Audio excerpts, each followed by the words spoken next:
Good evening friends. शुरू करते हैं आज की क्लास। जो लोग ऑनलाइन हैं उन्हें ऑडियो वीडियो क्लियर है, ज़रा मैसेज करके बताएं।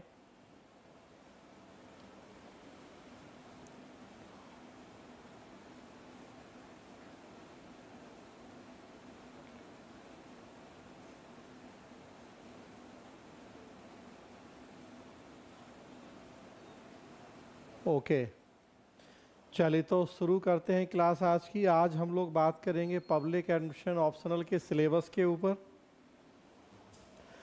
कि यूपीएससी में पब्लिक एडमिनिस्ट्रेशन ऑप्शनल का क्या सिलेबस है, कैसे हमें आगे बढ़ना है इस सिलेबस में। जो भी हमारा 5 से 6 महीने का समय है, कैसे कैसे हम आगे बढ़ेंगे। कल हमने आपसे कुछ और बातें की थी लोक प्रशासन से जुड़ी हुई ही, इसका नेचर, इसका सिग्निफिकेंस, क्या सोर्स होंगे पढ़ाई के। और आज अब हम इसके सिलेबस पे संक्षिप्त चर्चा करेंगे और फिर बस अब यही आगे हमें अब एक एक करके सिलेबस पढ़ना है। तो आप देखेंगे हर ऑप्शनल की तरह 2 पेपर, पेपर फर्स्ट और पेपर सेकंड, 250-250 नंबर के दोनों पेपर।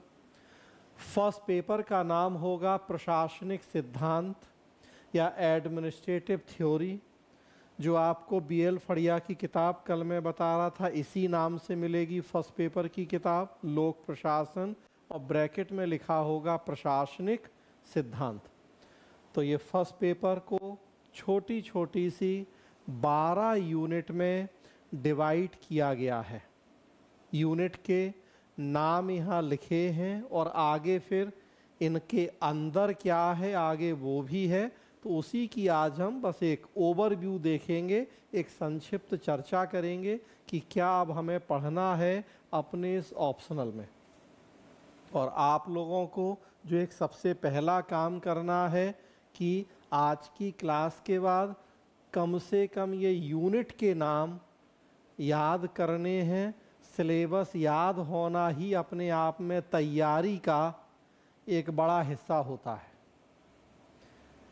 तो 12 यूनिट फर्स्ट पेपर है और 14 यूनिट सेकेंड पेपर है। कुल ये 26 यूनिट में बस बांटा है हमने पूरे लोक प्रशासन के सिलेबस को। तो सबसे पहला काम कि ये 26 यूनिट के नाम आपको याद होने चाहिए। एक बार पढ़ देता हूँ मैं। फर्स्ट पेपर प्रशासनिक सिद्धांत 12 यूनिट। फर्स्ट प्रस्तावना या इंट्रोडक्शन। सेकेंड प्रशासनिक चिंतन या एडमिनिस्ट्रेटिव थॉट। थर्ड प्रशासनिक व्यवहार एडमिनिस्ट्रेटिव बिहेवियर। फोर्थ संगठन या ऑर्गेनाइजेशंस। 5 उत्तरदायित्व तथा नियंत्रण अकाउंटेबिलिटी एंड कंट्रोल। 6 प्रशासनिक कानून एडमिनिस्ट्रेटिव लॉ। 7 तुलनात्मक लोक प्रशासन कंपैरेटिव पब्लिक एडमिनिस्ट्रेशन।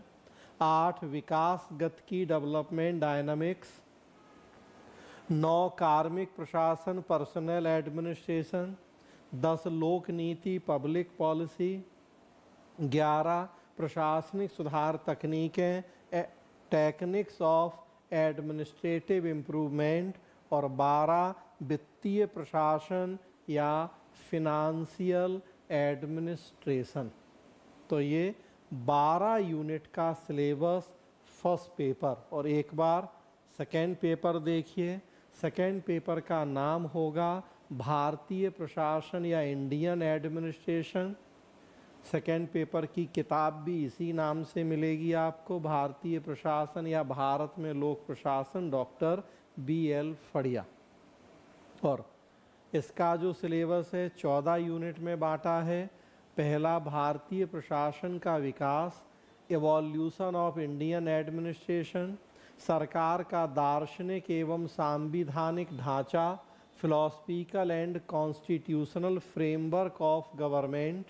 फिर सार्वजनिक क्षेत्र के उपक्रम पब्लिक सेक्टर अंडरटेकिंग्स। चौथा संघ सरकार एवं प्रशासन यूनियन गवर्नमेंट एंड एडमिनिस्ट्रेशन। अगला योजना एवं प्राथमिकताएं प्लान्स एंड प्रायोरिटीज़। अगला राज्य सरकार एवं प्रशासन, स्टेट गवर्नमेंट एंड एडमिनिस्ट्रेशन।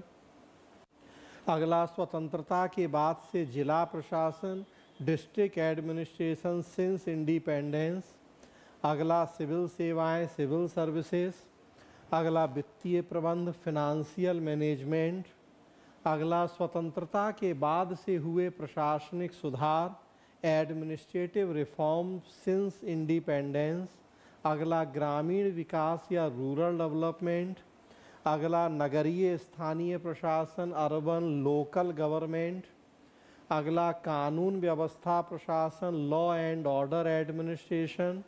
और लास्ट भारतीय प्रशासन में महत्वपूर्ण मुद्दे, significant issues in Indian administration. तो ये 14 यूनिट हैं सेकेंड पेपर के सिलेबस में, कुल 26 यूनिट का सिलेबस। तो यही हमें पढ़ना है लोक प्रशासन में। इसमें जो हम शुरू करेंगे क्लास, वो यहाँ से शुरू करेंगे, बिल्कुल शुरुआत से ही। फर्स्ट पेपर, फर्स्ट यूनिट प्रस्तावना या इंट्रोडक्शन, और उसमें भी फर्स्ट टॉपिक होगा मीनिंग ऑफ पब्लिक एडमिनिस्ट्रेशन या लोक प्रशासन का अर्थ। और फिर आगे बढ़ेंगे और लास्ट जैसा यहाँ लिखा है ये यूनिट होगी भारतीय प्रशासन के महत्वपूर्ण मुद्दे। और जो लास्ट टॉपिक होगा क्लास का वो होगा आपदा प्रबंधन या डिजास्टर मैनेजमेंट।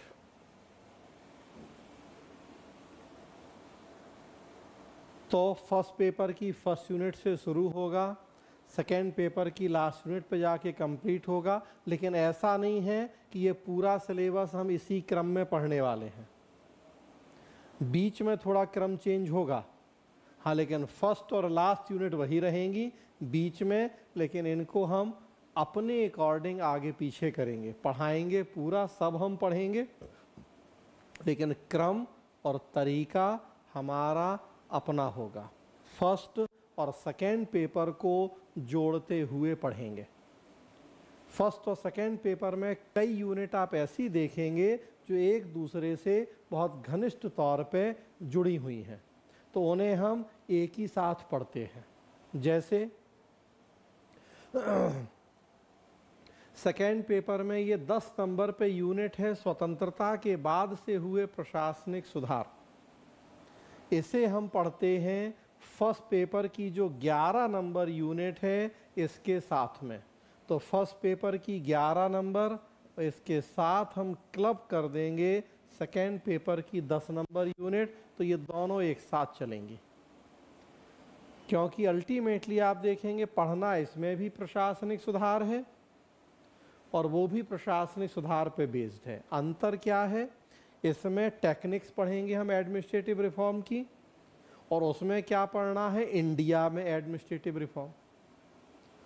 तो अब एक तरीका तो ये कि जिस क्रम में सिलेबस लिखा है वैसे पढ़ें।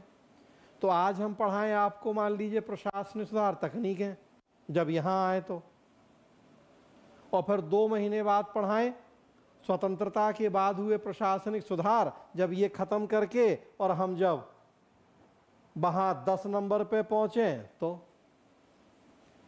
अब वो पढ़ने और ये पढ़ने में बीच में हो जाएगा 1.5 महीने का 2 महीने का गैप।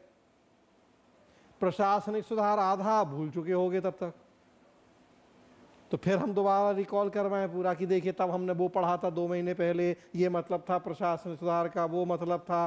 तो आपको दोबारा रिकॉल करना पड़े, टाइम भी वेस्ट हो, उसके बाद भी चीज़ों को लिंक करने में दिक्कत होगी। तो बेटर है कि प्रशासनिक सुधार जब पढ़ रहे तो एक ही साथ हम पढ़ लेते हैं पूरा प्रशासनिक सुधार, ओवरऑल क्या है कॉन्सेप्ट, और इंडिया में फिर क्या हुआ है उसके क्षेत्र में। तो वो इसी तरह से यहाँ देखिए 9 नंबर पे है वित्तीय प्रबंध, फिनेंशियल मैनेजमेंट, और यहाँ देखिए 12 नंबर पे वित्तीय प्रशासन, फिनेंशियल एडमिनिस्ट्रेशन। तो फिर हम क्या करेंगे कि सेकेंड पेपर की 9 नंबर यूनिट को लाएंगे उठा के और वो यहाँ पढ़ लेंगे हम। फर्स्ट पेपर की 12 नंबर यूनिट के साथ वित्तीय प्रशासन के साथ पढ़ेंगे हम वित्तीय प्रबंध। देखिए दोनों जुड़े हैं नाम से, वित्तीय प्रशासन और वित्तीय प्रबंध एक ही साथ पढ़ा जाएगा दोनों में। उसी तरह से यहाँ देखिए सिविल सेवाएं, सिविल सर्विसेज, और यहाँ फर्स्ट पेपर में है कार्मिक प्रशासन। फिर हम वैसे ही करेंगे कि सेकेंड पेपर की 8 नंबर यूनिट जो है सिविल सर्विसेज वो उठा लाएंगे, और जब फर्स्ट पेपर में कार्मिक प्रशासन पढ़ रहे होंगे इसी के साथ पढ़ लेंगे हम सेकेंड पेपर का सिविल सेवाएं। कार्मिक प्रशासन का सबसे महत्वपूर्ण हिस्सा ही सिविल सेवाएं होती हैं। अंतर क्या है इसमें? आपके मन में ये प्रश्न आ सकता है कि जब ये इतने जुड़े हैं तो फिर एक ही साथ क्यों नहीं रख दिया यूपीएससी ने सिलेबस में? तो उसने इसलिए नहीं किया ऐसा क्योंकि आप देखिए फर्स्ट पेपर का नाम ही है थ्योरी और सेकेंड पेपर है इंडियन एडमिनिस्ट्रेशन। तो क्लासिफिकेशन के कई तरीके होते हैं। यूपीएससी ने क्या तरीका अपनाया कि एक पेपर में आप पढ़ लीजिए सब्जेक्ट से जुड़े हुआ थ्योरी वाला सेक्शन, उसमें इंडिया, बिहार, यूपी, अमेरिका नहीं होगा, थ्योरी। और जो थ्योरी है वो दुनिया में हर जगह वही रहेगी, सेम रहेगी थ्योरी। थोड़ा बहुत परिस्थिति के अकॉर्डिंग चेंज होगा तो होगा, अदरवाइज लोक प्रशासन का अर्थ अमेरिका में भी वही है, इंडिया में भी वही है। लोक प्रशासन का अर्थ वो थोड़ी बदलेगा। तो फर्स्ट पेपर में थ्योरी और सेकेंड पेपर में उस थ्योरी का इंडिया में एप्लीकेशन, कि वो थ्योरी भारत में कैसे लागू हो रही है। अब ये जैसा कल भी हम बता रहे थे कि ये अलग अलग हो सकता है, भारत में लागू होना और अमेरिका में लागू होना दोनों एक जैसा नहीं होगा। भाई अमेरिका अपनी परिस्थिति के अकॉर्डिंग लागू करेगा और हम अपनी जरूरत और परिस्थिति के अकॉर्डिंग। हम कल आपको बात कर रहे थे कि एक जिले का कलेक्टर या एसपी और दूसरे जिले का कलेक्टर या एसपी जरूरत नहीं है कि जरूरी नहीं है कि एक ही अलग अलग परिस्थिति में एक जैसा निर्णय लें। तो जब दो एसपी एक जैसे नहीं हो सकते तो अमेरिका और भारत में तो जमीन आसमान का अंतर है। हमारे यहाँ कलेक्टर है, वहां हो सकता कलेक्टर हो ही नहीं, कुछ और हो। जो हमारे यहाँ काम है कलेक्टर के, जरूरी नहीं कि वहां हो। तो फर्स्ट पेपर में थ्योरी ओवरऑल पढ़ते हैं और सेकेंड पेपर में इंडियन एडमिनिस्ट्रेशन, तो ये स्पेशली इंडिया के रेफरेंस में।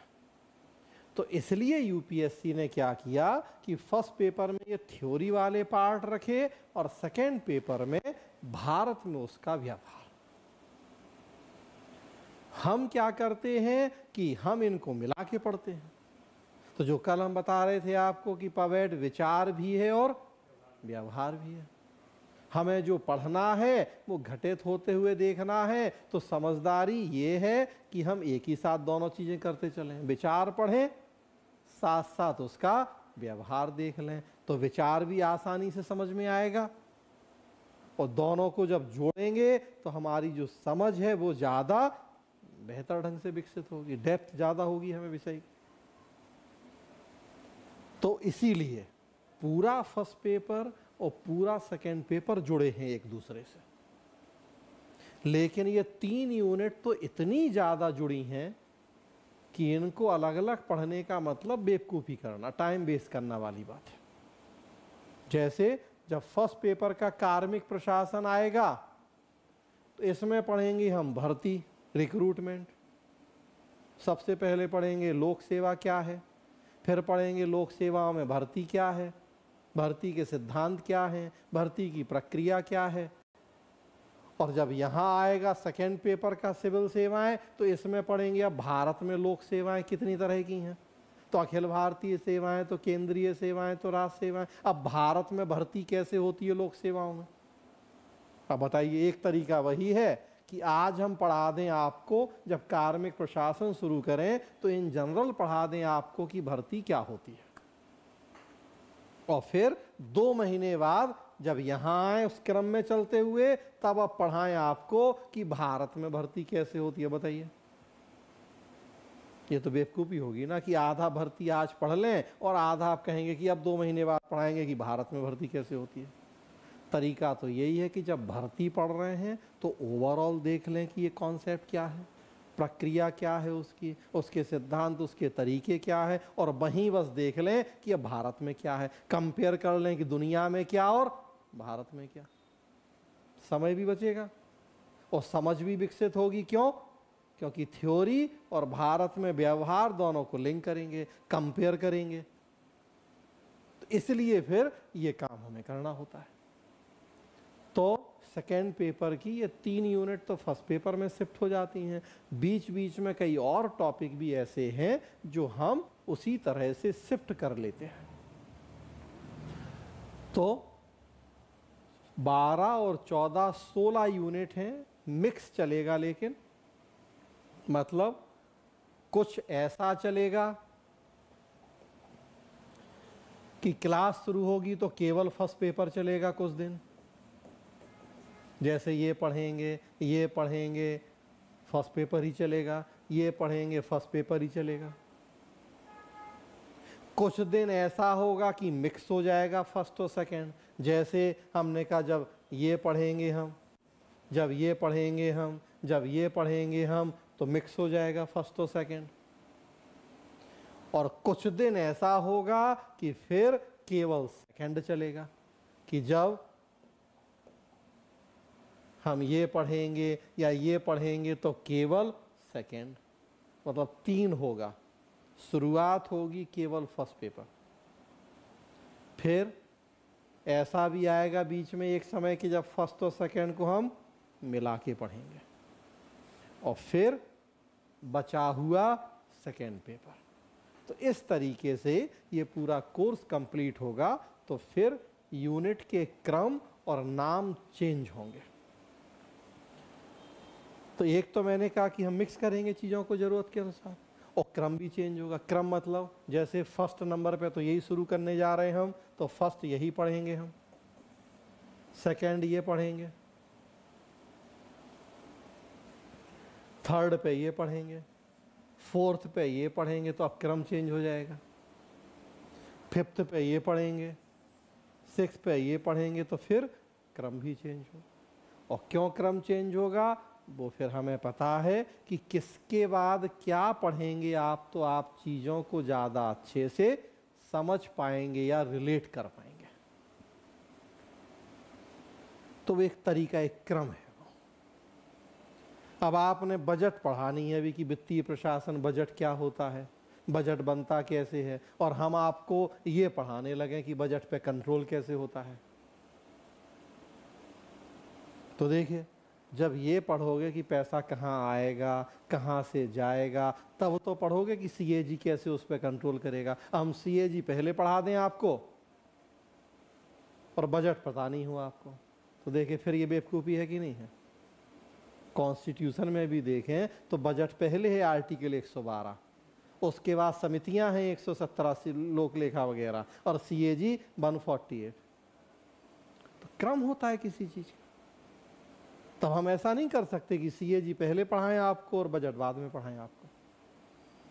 तो एक क्रम, वो तो फिर हमें देखना होता है कि किसके बाद क्या टॉपिक पढ़ें ताकि आप समझ पाएँ चीज़ों को ज़्यादा बेहतर ढंग से। तो इसलिए ये सब मिक्स चलता है, वो फ्रीडम होती है उतनी। तो ये 26 यूनिट हमें पढ़ना है। थोड़ा सा इनका ये डिटेल सिलेबस भी है। जैसे जैसे हम पढ़ते जाएंगे सुबह आपको पता लगता जाएगा। जैसे अभी ये फर्स्ट यूनिट का सिलेबस, प्रस्तावना या इंट्रोडक्शन, अब उसके अंदर हमें क्या क्या पढ़ना है तो देखिए वो पूरा लिखा हुआ है।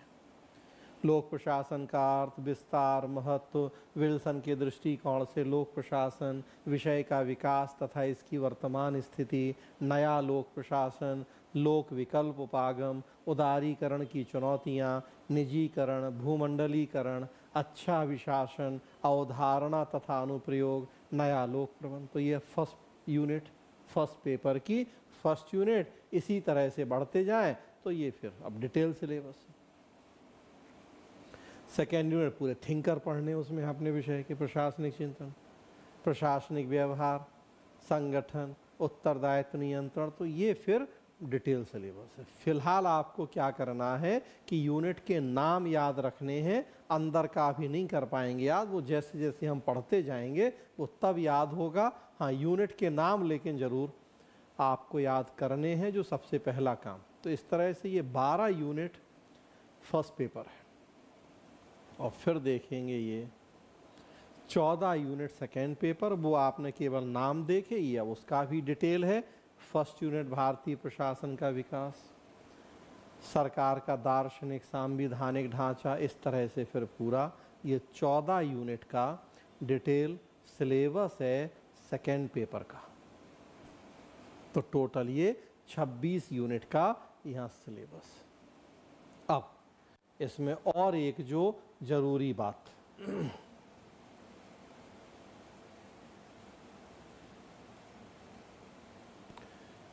कि जो पीछे 2-3 दिन में मैंने कई बार कहा आपसे कि जब ये ऑप्शनल हम पढ़ेंगे तो 500 नंबर नहीं बल्कि 1000 प्लस नंबर पढ़ेंगे।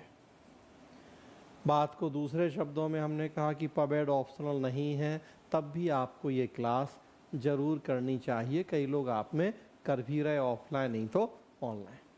और या उसी बात को और तीसरे रूप में हमने कहा कि जो 26 यूनिट हैं, 21 यूनिट कम से कम ऐसी हैं जो हर आदमी को पढ़ना है जो सिविल सेवा की तैयारी कर रहा है। वो कुछ भी ऑप्शनल हो उसका, आप पबेड ऑप्शनल रखे हैं तो केवल 4 से 5 यूनिट ऐसी हैं जो आपको एक्स्ट्रा पढ़नी है। तो वैसे भी सिलेबस छोटा है, और वास्तव में देखें तो 5 यूनिट का सिलेबस है। 5 यूनिट वो बस जो इसलिए पढ़ेंगे आप कि इसको ऑप्शनल बनाया। अदरवाइज जीएस के लिए आप पढ़ रहे हैं, पढ़ना है कैसे, थोड़ा सा उस पर ध्यान देना जरूरी है। क्योंकि फिर मैंने कहा था पता होगा कि हम क्या करने जा रहे हैं, जो करने जा रहे हैं उसका महत्व क्या होने जा रहा है हमारे लिए, तो फिर आपका काम करने में भी उतना मन लगेगा, उतना ध्यान होगा। तो देखिए उल्टा चलते हैं थोड़ा सा। 14 नंबर सेकेंड पेपर और 14 नंबर यूनिट है भारतीय प्रशासन में महत्वपूर्ण मुद्दे। जीएस आपने थोड़ा बहुत पढ़ा है, कई लोगों ने तो काफ़ी पढ़ लिया है, थोड़ा सा देखिए बस केवल। खुद आपको लगेगा कि हम जो भी कह रहे हैं गप नहीं कह रहे हैं, या कोई दूसरा भी आपसे कहे तो हमने कहा था आप बता पाओ उसे। कोई अब ऐसा कहे कि पबेट क्यों या नहीं, तो उसे दिखाओ, कहना देखो अच्छा लाओ हम बैठो 10 मिनट हमारे पास, तुम्हें पबेट की कितनी जानकारी की नहीं, हम बता रहे पबेट क्या है, ये सिलेबस है। और निकालो जरा जीएस का सिलेबस, जीएस के 10 साल के पेपर निकालो पहले, पबेट के नहीं निकालो, जीएस के सिलेबस रखो पबेट का, और पेपर निकालो पिछले 10 साल के जीएस के, और आप हम मैच करते हैं कहना दोनों कि पबेट के सिलेबस से जीएस में कितने प्रश्न आए हैं। या अपना जीएस का नोट्स निकाल लो चलो कोचिंग का, और पबेट का सिलेबस हो, तब चलो हम लोग बैठ के एक दिन मैच करते हैं, हो जाएगा दूध का दूध पानी का पानी। इससे बड़ी बात तो कुछ नहीं हो सकती। देखे चलिए भारतीय प्रशासन में महत्वपूर्ण मुद्दे, लोक सेवा में मूल्य, एथिक्स में क्लियर लिखा है, पूरी एक यूनिट ही है सिविल सेवा के मूल्य। नियामक आयोग रेगुलेटरी अथॉरिटी, इरडा सेबी वगैरह पॉलिटी गवर्नेंस लिखा है, विभिन्न विनियामक अर्ध न्यायिक निकाय, मानवाधिकार आयोग फिर उसी में हो गया, बहुदलीय शासन प्रणाली में प्रशासन की समस्याएं, गठबंधन सरकार पॉलिटी, नागरिक प्रशासन अंतराफलक मतलब नागरिक और प्रशासन के बीच के रिलेशन, गवर्नेंस में भी है, पूरा प्रशासन में पारदर्शिता जनभागीदारी यही है। और फोर्थ पेपर में भी भ्रष्टाचार, जरूरत नहीं है बताने की, आपदा प्रबंधन या विपदा प्रबंधन। देखिए वर्ड टू वर्ड एक एक चीज पढ़ रहे हैं, आपकी नहीं पढ़ रहे, 26 में से 21 यूनिट ऐसी हैं कि जो इसी तरह से वर्ड टू वर्ड आप जीएस में पढ़ रहे हो। ये केवल अभी एक यूनिट है, पूरा देखते चलिए थोड़ा सा, 2 मिनट देखिए। कानून व्यवस्था प्रशासन, लॉ एंड ऑर्डर एडमिनिस्ट्रेशन, वहाँ आपका इंटरनल सिक्योरिटी। और देखिए ब्रिटिश रिक्त मतलब अंग्रेज हमें क्या देके गए हैं कानून व्यवस्था में, जो आजकल देख रहे हैं आप 3 आपराधिक कानूनों के जो नाम बदल के अब 1 जुलाई से लागू होने हैं, आईपीसी, सीआरपीसी, सब अंग्रेजों ने दिए थे, अब सरकार बदल रही है। वही टॉपिक है, देखिए अंग्रेजों की देन क्या है। भारतीय पुलिस अधिनियम 1861 में केनिंग के समय बना था, आज तक लागू है हमारे देश में। राष्ट्रीय पुलिस आयोग सब उसी का पार्ट है, पुलिस सब इंटरनल सिक्योरिटी। जांच अभिकरण, जांच अभिकरण में वही एनआईए, सीबीआई वगैरह। विधि व्यवस्था तथा उपद्रव एवं आतंकवाद, एक एक शब्द देख लीजिए, आपका सामना करने में पैरा मिलिट्री बलों समेत केंद्रीय राज्य अभिकरणों की भूमिका इंटरनल सिक्योरिटी में पूरा। सीआरपीएफ, आईटीबीपी वगैरह। आतंकवाद, उपलौन, राजनीति प्रशासन का अपराधीकरण, पॉलिटी, इंटरनल सिक्योरिटी। पुलिस और जनता के बीच के संबंध और पुलिस में सुधार, टोटल देखे। Current affairs, internal security, word to word पूरा पढ़ना है आपको। हाँ ये जरूर है, अब साथ में ये भी बता दें कि अगर पवेड आप नहीं पढ़ोगे तो जीएस की कोचिंग वाला इसमें से आधे टॉपिक नहीं पढ़ाएगा, ये जो हमने कल परसों भी कहा था। क्यों? क्योंकि वहाँ पवेड का टीचर आपको गवर्नेंस और इंटरनल सिक्योरिटी नहीं पढ़ा रहा है, तो जरूर आधे टॉपिक नहीं पढ़ाए जाएंगे। अदरवाइज आप देख लो कि इसमें से इंटरनल सिक्योरिटी में क्या छोड़ सकते हो आप, या करंट अफेयर में क्या इसमें छोड़ सकते हो आप। चलिए, नगरीय स्थानीय प्रशासन, केवल नाम ही से देखिए आप तो 74वां संविधान संशोधन, पूरा जीएस पॉलिटी देखिए भाई है ही अंदर। नगर पालिका शासन, विशेषताएं, संरचना, वित्त, समस्या क्षेत्र, 74वां संविधान संशोधन, और बाकी टॉपिक देख लीजिए। देखिए ग्रामीण विकास, रूरल डेवलपमेंट, फिर हो गया जीएस आपका पूरा देखिए वही। 73वां संशोधन, पंचायती राज, विकेंद्रीकरण, ग्रामीण विकास कार्यक्रम कौन कौन से चल रहे हैं हमारे देश में, मनरेगा वगैरह सब देख लीजिए। 73वां संशोधन क्या नहीं पढ़ते आप पंचायती राज में? बलवंत राय मेहता नहीं पढ़ते आप, कि अशोक मेहता नहीं पढ़ते आप? स्वतंत्रता के बाद से संस्थान नवीकरण वही तो है कि बलवंत राय मेहता समिति, उसकी सिफारिशें, अशोक मेहता समिति, गाडगिल समिति, जीवी के राव समिति, लक्ष्मीबल सिंघवी समिति, क्या नहीं पढ़ते आप जीएस पॉलिटी में? और फिर 73वां संशोधन, उसके प्रावधान, जितने ग्रामीण विकास कार्यक्रम चल रहे हैं वो सब देखिए, पूरा हो गया जीएस पॉलिटी। चलिए, स्वतंत्रता के बाद से हुए प्रशासनिक सुधार, प्रमुख सरोकार, महत्वपूर्ण समितियां एवं आयोग, वित्तीय प्रबंध एवं मानव संसाधन विकास में हुए सुधार, कार्यान्वयन की समस्याएं। सेकेंड एआरसी का नाम आपने हर आदमी ने जरूर सुना है।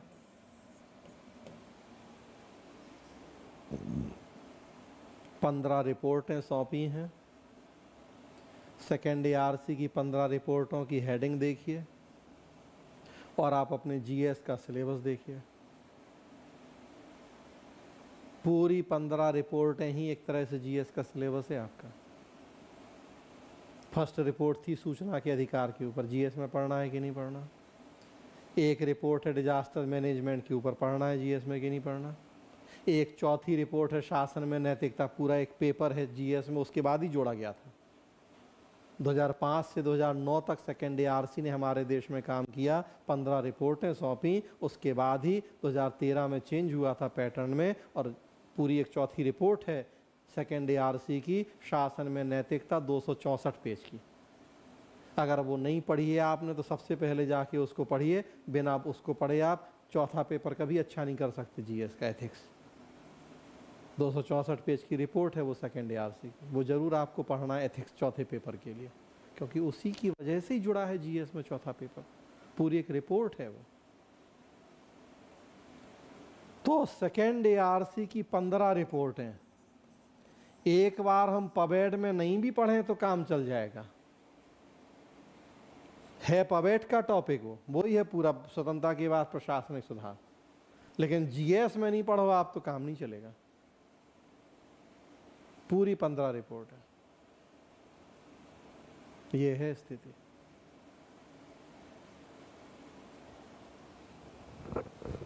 पैंतालीस 250 पेज की रिपोर्टें हैं पूरी 15, 250-300 पेज की एक एक रिपोर्ट। अब 4500 पेज कैसे पढ़ोगे? तो यहां हम क्या करेंगे कि उनकी समरी दे देंगे आपको 45 से 50 पेज में पूरी 15 रिपोर्ट की 4000 पेज की समरी मिल जाएगी।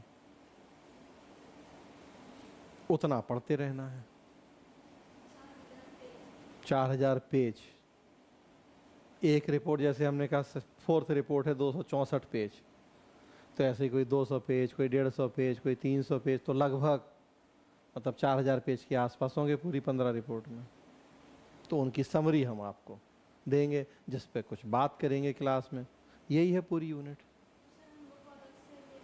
नहीं, अलग से नहीं पढ़ना। उसमें भी क्या है कि यहाँ भी क्या किया है कि जैसा भारत का हम बताए थे कि कई पब्लिकेशन क्या करते हैं 1000 पेज का 200-300 पेज में करके समरी निकाल देते हैं।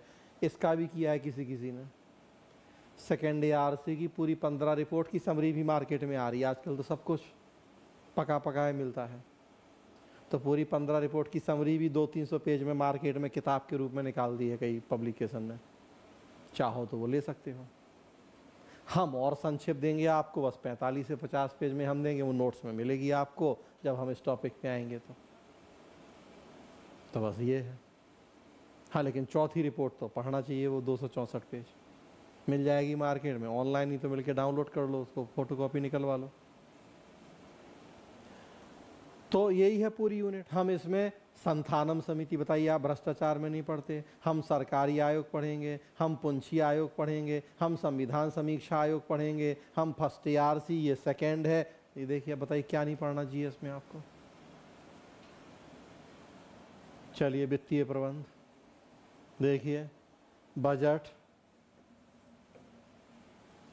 लोक व्यय पर संसदीय नियंत्रण, तो इसमें लोक लेखा समिति, प्राक्कलन समिति, लोक उपक्रम समिति, मौद्रिक राजकोषीय नीति क्षेत्र में वित्त मंत्रालय की भूमिका,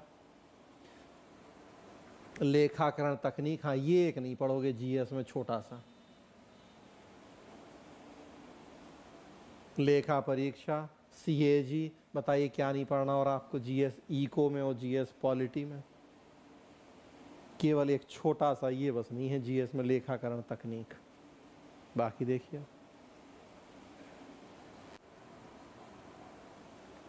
चलिए सिविल सेवाएं, फिर देख लीजिए आप पूरा पॉलिटी और गवर्नेंस और एथिक्स।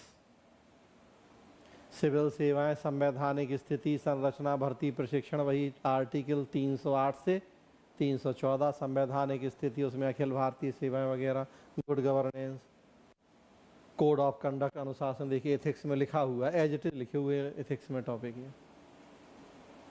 आचार संहिता, नीतिपरक आचार संहिता, कर्मचारी संघ, राजनीतिक अधिकार, शिकायत निवारण क्रिया विधि, सिविल सेवा की तटस्थता, सिविल सेवा सक्रियता। टोटल आपको एथिक्स में पढ़ना है। लोक सेवा के मूल्य कई पार्ट है, ये सब मूल्य हैं। सिविल सेवा की तटस्थता लोक सेवा का एक जरूरी मूल्य है। उसी में वर्तमान समय में सक्रियतावाद का कॉन्सेप्ट आया है। तो सब आपके एथिक्स के टॉपिक हैं और गवर्नेंस के टॉपिक हैं, और पॉलिटी है 308 से 314। देखिए, स्वतंत्रता के बाद से जिला प्रशासन, ये जीएस में नहीं पढ़ना है, लेकिन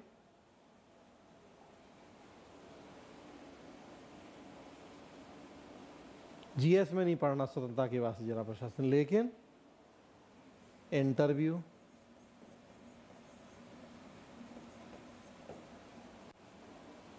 केस स्टडी 4th पेपर की,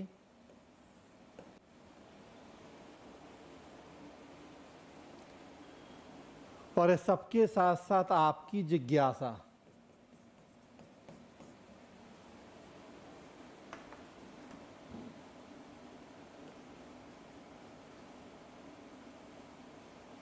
भाई कलेक्टर बनने जा रहे तो पता नहीं होना चाहिए कि कलेक्टर करता क्या है। तो वही तो है पूरा जिला प्रशासन, रोल ऑफ डीएम सीधे शब्दों में कहें तो। कैसे विकास हुआ कलेक्टर का वैदिक काल से लेके आज तक, जिले का विकास कैसे हुआ, कलेक्टर के पद का विकास कैसे हुआ, कलेक्टर अंग्रेज़ों के पहले क्या करता था, अंग्रेज़ों के ज़माने में क्या करता था कलेक्टर, आज़ादी के बाद क्या करता था कलेक्टर, और आज क्या कर रहा है कलेक्टर। अब बताइए किसको नहीं जानना है ये चीज़। हाँ ठीक है, जीएस में नहीं है ये, लेकिन जानने की इच्छा किस में नहीं है। केस स्टडी हमने कहा यहीं से हल होनी, जब कलेक्टर का रोल आपको पता होगा तो बहुत सारी केस स्टडी, इंटरव्यू में यही सब पूछा जाना है आपसे।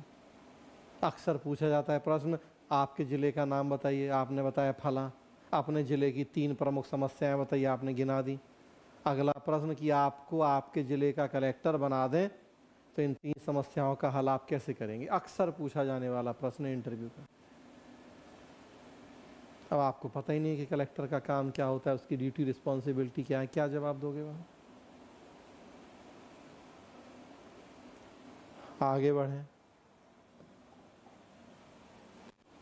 राज्य सरकार प्रशासन, नामी से समझ सकते हैं आप, पूरा जीएस पॉलिटी कॉन्स्टिट्यूशन, संघ राज्य प्रशासनिक विधायी वित्तीय संबंध मतलब केंद्रा संबंध पूरा आर्टिकल 245 से 300, वित्त आयोग,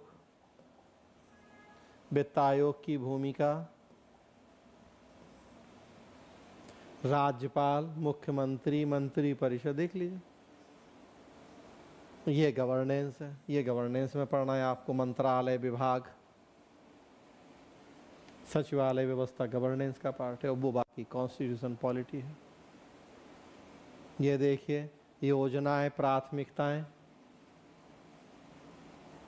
योजना मशीनरी, योजना आयोग, राष्ट्रीय विकास परिषद, अब रहे नहीं दोनों, अब नीति आयोग, वही पूरा पंचवर्षीय योजना से जुड़ा हुआ, इंडिकेटिव प्लानिंग, जीएस इकोनॉमी, सब संघ और राज्य स्तर पर योजना निर्माण की प्रक्रिया।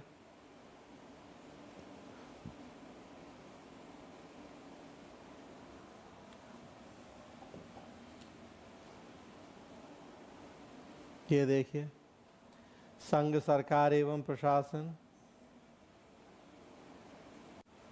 कार्यपालिका, संसद और विधायिका गलत है, इंग्लिश में लिखा है जुडिशियरी, मतलब न्यायपालिका। तो हो गए सरकार के तीनों अंग। अब कार्यपालिका में तो फिर वही राष्ट्रपति, प्रधानमंत्री, मंत्रिपरिषद, विधायिका, न्यायपालिका। ये हमने कल ही परसों बताया था कि हम विधायिका न्यायपालिका में उतना नहीं पढ़ेंगे जितना जीएस पॉलिटी में पढ़ना है।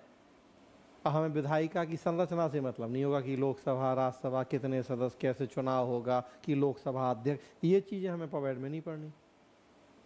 लेकिन बाकी हम बहुत सारी चीज़ें पढ़ेंगे। विधायिका कैसे कार्यपालिका को कंट्रोल करती है, विधायिका की भूमिका क्या है, वर्तमान समय में कैसे भूमिका में गिरावट हो रही है, तो वो बहुत सारी चीज़ें हम पढ़ेंगे। उसी तरह से न्यायपालिका, बाकी देख लीजिए आपस के संबंध, और ये फिर पूरा आपका गवर्नेंस है, प्योर गवर्नेंस यही है सब। सरकार के मंत्रालय, विभाग, 3 तरह के सचिवालय हैं, कैबिनेट सचिवालय, प्रधानमंत्री कार्यालय, केंद्रीय सचिवालय, ये गवर्नेंस पूरा आपका। चलिए सार्वजनिक क्षेत्र के उपक्रम मतलब लोक उपक्रम। आधुनिक भारत में सार्वजनिक क्षेत्र उपक्रमों के रूप, स्वायत्तता, जवाबदेही की समस्याएं, उदारीकरण, निजीकरण का प्रभाव। मतलब जो लोक उपक्रम पीएसयू आपके जीएस इकोनॉमी में आप पढ़ते हैं, नवरत्न, महारत्न, सरकार की डिसइन्वेस्टमेंट पॉलिसी, सरकार की औद्योगिक नीति, एलपीजी, देखिए पूरा जीएसई को।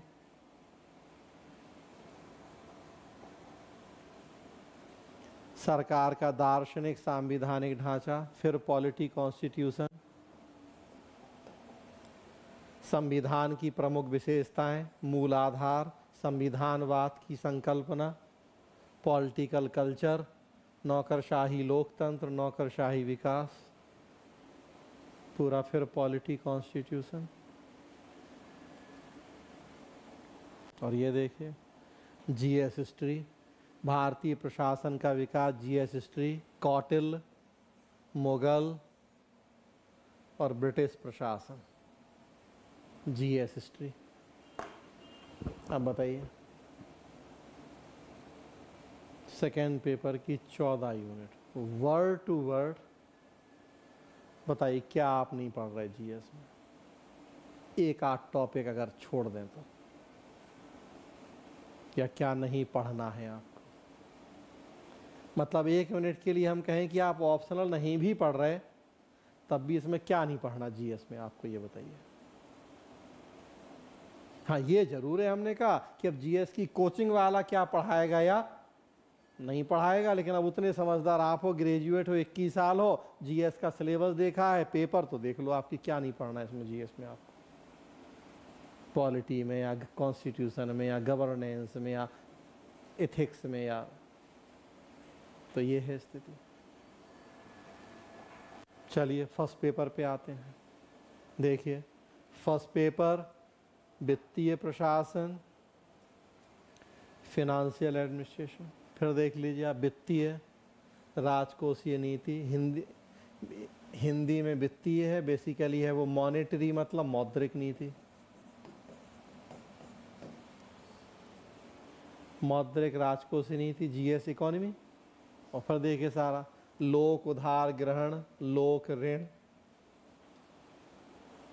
बजट के प्रकार, क्रिया लिखा है जीएस इकोनॉमी, बजट की प्रक्रिया उसके प्रकार करके, वित्तीय जवाबदेही, वही लेखा परीक्षा सीएजी। फिर हो गया पूरा जीएस इकोनॉमी। चलिए प्रशासनिक सुधार तकनीकें। हाँ इसमें ये नहीं है आपके काम का, आपके काम का मतलब जीएस में ये नहीं है।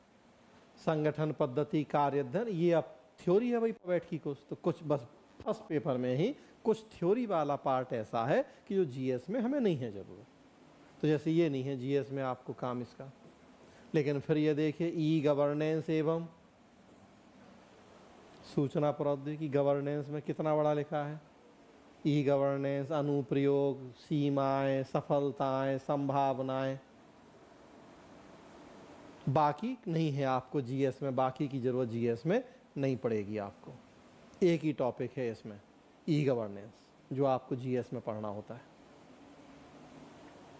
लोक नीति, फिर देखिए पूरा प्री में भी क्लियर लिखा है लोक नीति और अधिकार संबंधी मुद्दे, और मेंस में क्या है, नीति निर्माण और क्रियान्वयन से जुड़े मुद्दे। पूरा लोक नीति का निर्माण कैसे होगा, कौन से मॉडल हैं, उसकी प्रक्रिया क्या है, कैसे क्रियान्वयन होता है, समस्याएं क्या है क्रियान्वयन की, ये सब तो पूरा पढ़ना है आपको जीएस सेकेंड पेपर में। अब गवर्नेंस में मान लें उसे, या सोशल जस्टिस में मान लें, लोक नीति पूरा पढ़ना है आपको। कार्मिक प्रशासन,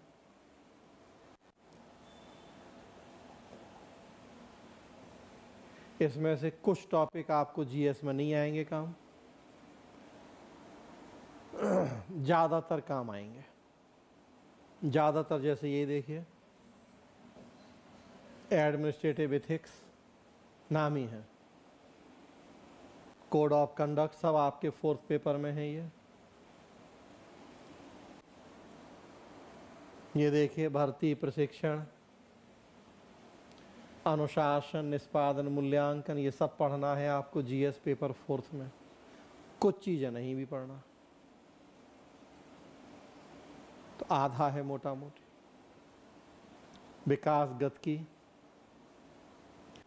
कुछ चीज़ें पढ़ना है, कुछ नहीं। जैसे ये देखिए सेल्फ हेल्प ग्रुप क्लियर लिखा है सेकेंड पेपर में, सोशल जस्टिस में, स्वयं सहायता समूह, महिला एवं विकास। तो ये देखिए शक्तिशाली राज्य बनाम बाजार, इकोनॉमी का टॉपिक,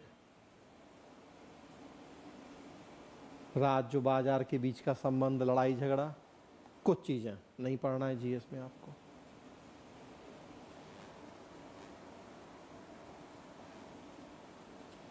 तुलनात्मक लोक प्रशासन, ये जीएस में नहीं पढ़ना है आपको, इसकी जरूरत नहीं है जीएस में।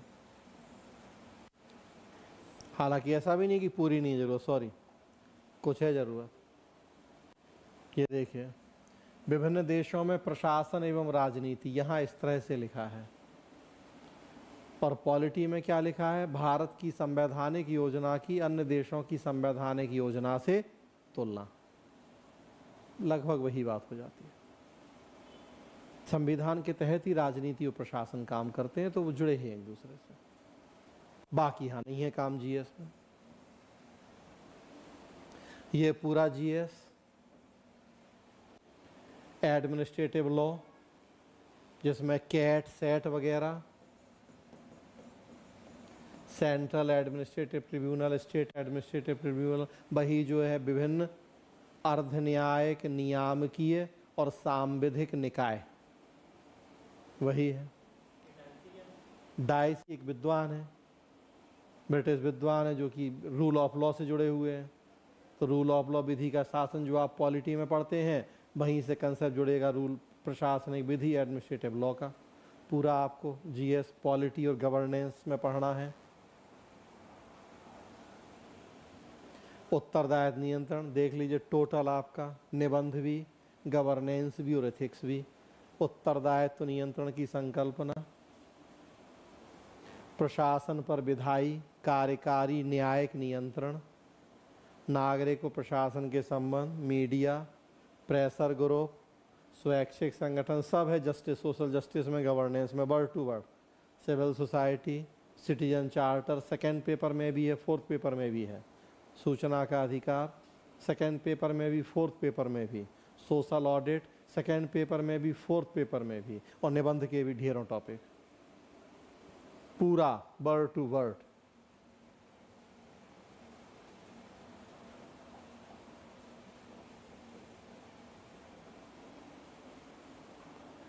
अगला देखिए, संगठन।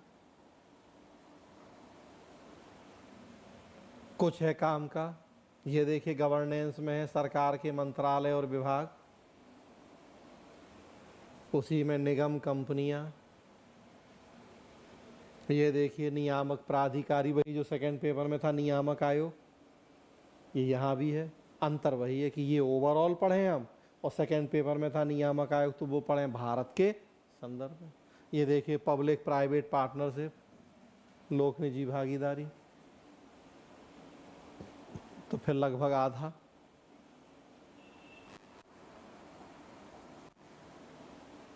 प्रशासनिक व्यवहार, जो सीसेट की बात कर रहे थे,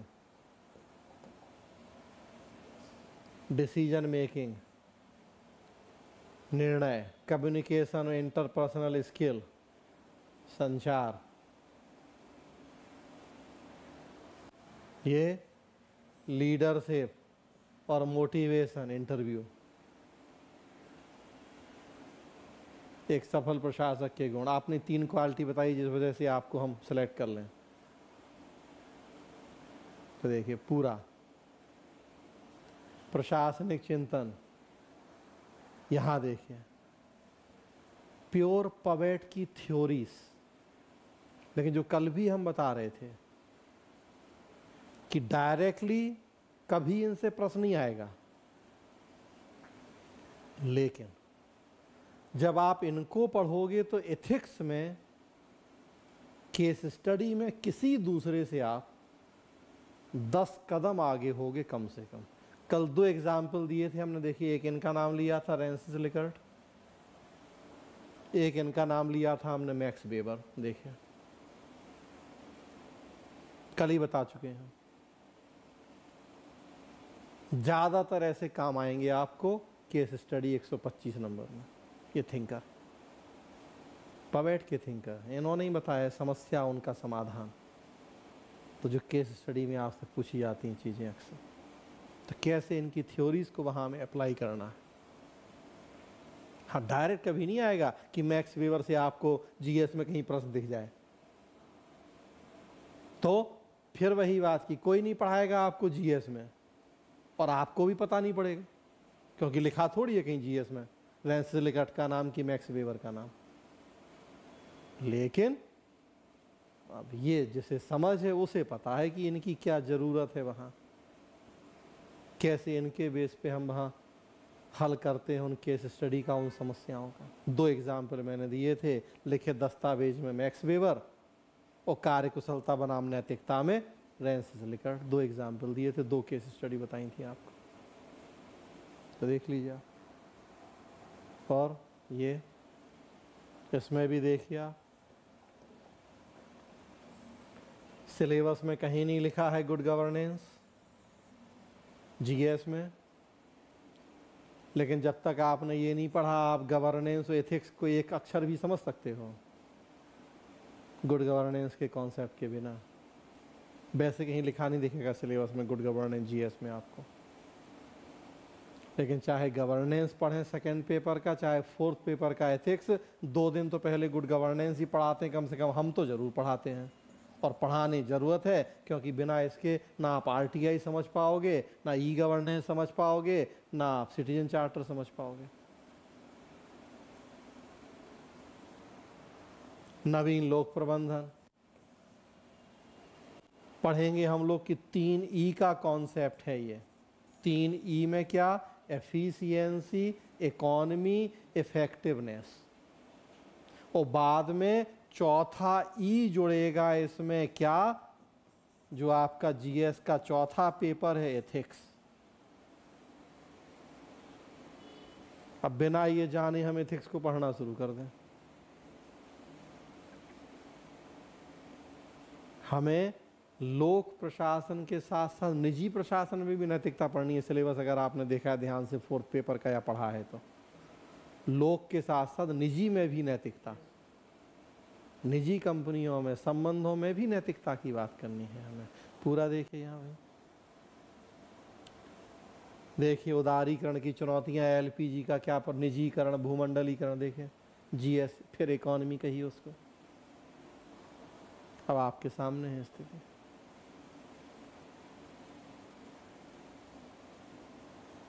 यही देख लीजिए, लोक प्रशासन का अर्थ विस्तार। अब गवर्नेंस पढ़ोगे और ये नहीं पढ़ोगे उसमें कि एडमिनिस्ट्रेशन क्या है, तो सामने है आपके second paper word to word, और फर्स्ट पेपर में भी देख लीजिए आप, आधी मान लें हम फर्स्ट यूनिट, आधी मान लें सेकेंड यूनिट, चलिए 1, ये पूरी 3 नंबर, आधी ये मान लें 4 नंबर, तो 1.5 पूरी, 2.5 हुई ना, ज़्यादा हो गया नहीं, मतलब क्या पढ़ना है 12 में से, तो आधा, आधा 1 और 1 2, आधा इसका तो 2.5, 1 ये 3.5 पूरा, 4.5, थोड़ा सा 1-2 टॉपिक चलो छोड़ भी दें, 4.5, आधा 5, महिला विकास, स्वयं सहायता समूह वगैरह 5, आधा कार्मिक प्रशासन 5.5, पूरा लोक नीति 6.5, आधा प्रशासनिक सुधार 7, पूरा वित्तीय प्रशासन 8। तो क्या बोला हमने कि 21 यूनिट, हम तो एक कम ही बताया आपको, 8, 12 में से 8 यूनिट यहाँ और 14 में से पूरी 14 यूनिट, 26 यूनिट का सिलेबस है, 22 यूनिट जो आपको पढ़ना है। चलो और एक घटा दें, 2 घटा दें, चलो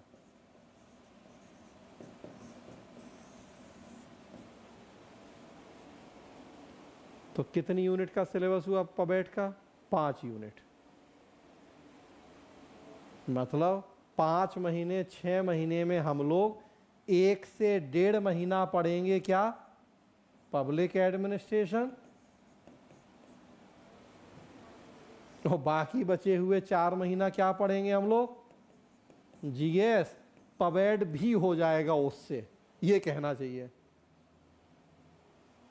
तो ये है स्थिति, देखिए अब इतना छोटा सिलेबस, किसी दूसरे विषय का, कोई भी दूसरा विषय ईमानदारी से सोच के देखिए, या इतनी बड़ी उपयोगिता हैं किसके? अब जीएस में जितने हार्ड पूछ रहे उतने हार्ड नहीं होते अब तो जीएस में ज़्यादा हार्ड हो गए हैं प्रश्न।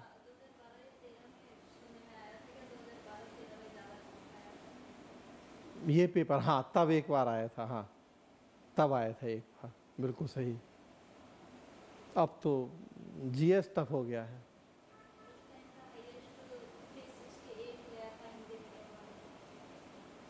थ्री 360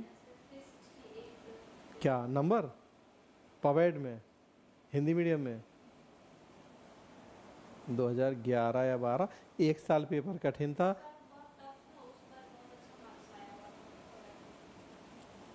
हमें मार्क्स तो याद नहीं है, लेकिन हाँ एक बार पेपर बहुत टफ आया था, आउट ऑफ सिलेबस था, या आउट ऑफ सिलेबस नहीं कहते उसको, मतलब ये है कि थिंकर के नाम लिखे हैं, अब 20 थिंकर के नाम लिखे हैं, अब 20 के ऊपर पूछ लें वो तो ढेरों हैं थिंकर, अब आदमी उतना ही तो पढ़ेगा जो सिलेबस में लिखा है।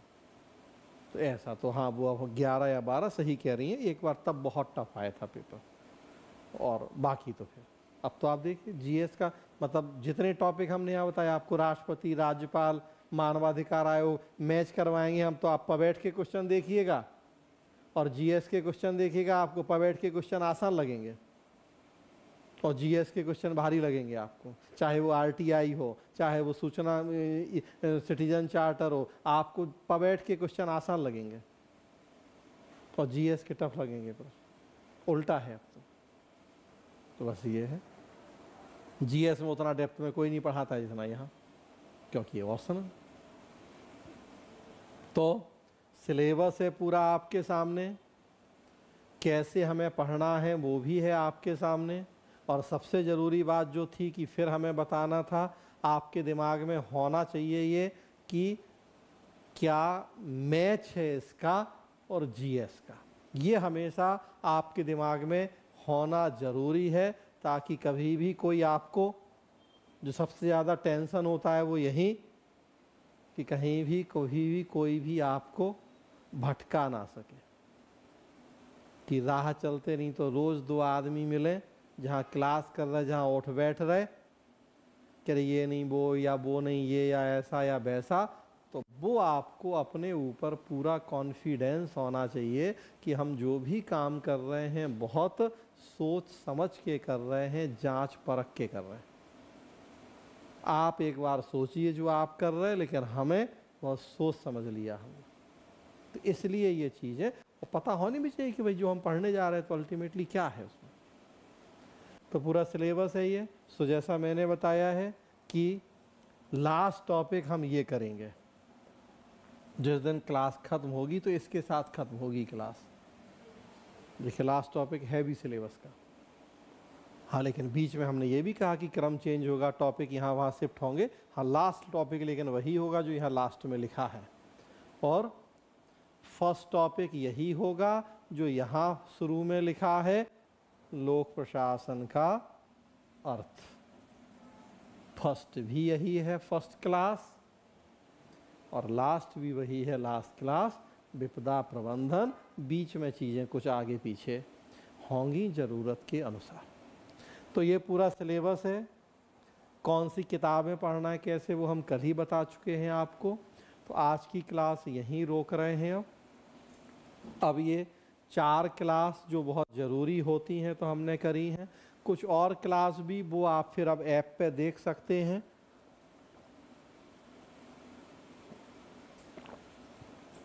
कुछ और क्लास जैसे वो अब हर बैच में नहीं लेते हैं कि अब वो एक बार कर लिया रिकॉर्डेड है तो वो वहाँ देख लीजिए आप, जैसे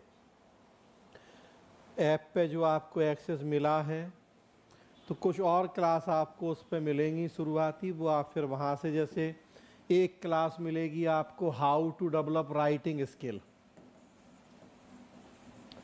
राइटिंग स्किल का विकास कैसे करें।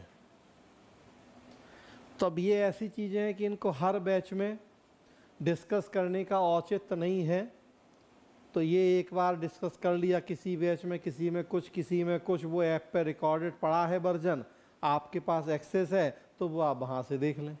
उसी तरह से एक क्लास मिलेगी आपको कि जो टेल वर्ड होते हैं, how to understand tail words. पुछल्ले शब्द, टिप्पणी कीजिए का मतलब क्या है, व्याख्या कीजिए का मतलब क्या है, समीक्षा कीजिए, आलोचना कीजिए, इन सब में क्या अंतर है, तो वो क्लास एक मिलेगी एग्जाम्पल के साथ। उसमें हमने समझाया है कि किसका क्या मतलब है, क्या लिखना होता है। तो अब ये क्लास हर बैच में नहीं करते हैं क्योंकि उसका कोई औचित्य नहीं है। ये एक बार कर लिया, रिकॉर्डेड है, तो वो आप फिर ऐप पे, और अगेन वो फिर ऐसी क्लास हैं जो आपको पवेट में भी काम आएंगी और जीएस में भी उतनी ही काम आएंगी। एक क्लास टाइम मैनेजमेंट पे मिलेगी आपको कि अपने समय का प्रबंधन कैसे करें, कुछ मैंने आपसे चर्चा की थी। एक पूरी क्लास इसी पे ही मिलेगी आपको, टाइम मैनेजमेंट। तो ये आप ऐप पे एक्सेस है आपके पास रिकॉर्डेड, तो ये पिछले बैचेस में किसी में कोई किया, किसी में कुछ किया। हाँ, लेकिन ये 4 क्लास ऐसी हैं जो हर बैच में ज़रूर करते हैं क्योंकि ये आपको इतना जानना ज़रूरी है सिलेबस शुरू करने के पहले। तो आज रोक रहे हैं, अगली क्लास कल नहीं करेंगे, थोड़ा सा काम है हमें, परसों करेंगे। और परसों का टॉपिक होगा लोक प्रशासन का अर्थ, मीनिंग ऑफ पब्लिक एडमिनिस्ट्रेशन। समय यही है 6 बजे, समय यही है हम लोगों का, वो चेंज नहीं होना है। सो क्लास अगली कल नहीं परसों, टॉपिक लोक प्रशासन का अर्थ। सो अब करना ये है कि जैसे हमने बताया था कि एक्सेस है आपके पास, तो चाहे तो एक बार पहले से घर से देख के आ सकते हैं। किताब अगर लेना है तो बीएल बढ़िया वाली किताब अगर है तो उसमें से पढ़ के आ सकते हैं टॉपिक। नोट्स कल सतवीर को बोलेंगे तो कल ही ग्रुप पे नोट्स डलवा देंगे, इसका पूरी फर्स्ट यूनिट का डलवा देंगे नोट्स, तो नोट्स पढ़ के आ सकते हैं। फिर यहाँ क्लास कर लेंगे, दोबारा जाके फिर एक बार, तो 3 बार एक टॉपिक हो जाएगा। मतलब एक बार क्लास में आने के पहले कर लिया, पिछले बैच का एक्सेस है आपके पास, मन किया तो देख लिया, पढ़ लिया, फड़िया, या नोट्स पहले से रहेगा ग्रुप पे तो पढ़ लिया, यहाँ क्लास कर ली, जाके दोबारा पहले से थोड़ा पढ़ के आओगे तो यहाँ समझने में कोई डाउट है, क्वेश्चन रेज करने में आसानी हो जाएगी। दोबारा जाके फिर उसको कर लोगे। तो एक टॉपिक 3 बार, आने के पहले, यहाँ, और आने जाने के बाद। तो बस ये 3 बार हो जाएगा, उसके बाद पक्का होता जाएगा वो टॉपिक। तो इस तरह से बस अब चलेगी हम लोगों की पढ़ाई। ठीक है, कोई डाउट? जो लोग ऑनलाइन हैं, किसी को कुछ पूछना है, मन में कोई क्वेरी, कोई डाउट है तो पूछ सकते हैं।